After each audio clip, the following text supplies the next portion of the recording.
New tonight, could we really lose a seat in Congress? President Trump's latest executive order may cost Arizona big time out on Capitol Hill next year. And that's according to a legal expert who took the Trump administration to the Supreme Court last year over a similar issue. Our chief investigative reporter Morgan Lowe has the story.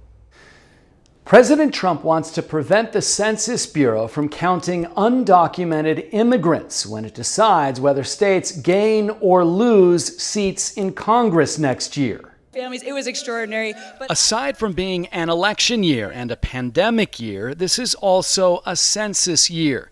And for states like Arizona, there is a lot of money at stake. As a state, it represents about $20 billion annually.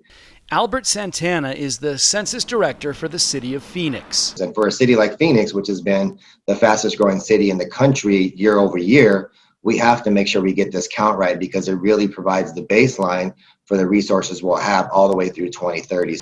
An accurate count of residents means Phoenix's fair share of federal dollars for things like public safety, public works, and education.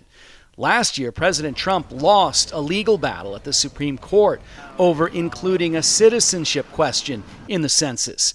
Critics argued that it would discourage legal and undocumented immigrants from taking part. It's not supposed to create any type of fear within our community.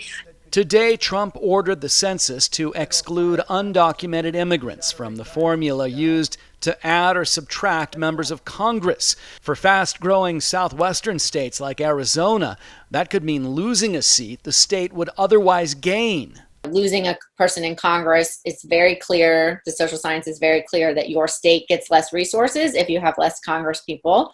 Sarah Brannon is with the ACLU Voting Rights Project, and she says the president's plan is likely to be considered unconstitutional.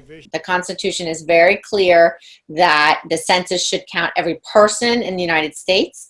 It makes no delineation about whether you are an immigrant, a U.S. citizen, a non-citizen, or whether you have documents. Whether this is legal or not, it's unclear how the president would do this. There's no scientific count of how many undocumented immigrants are in this country. So if the Trump administration were to assign a number, it would be tough to prove that number was accurate. I'm Morgan Lowe for Arizona's Family.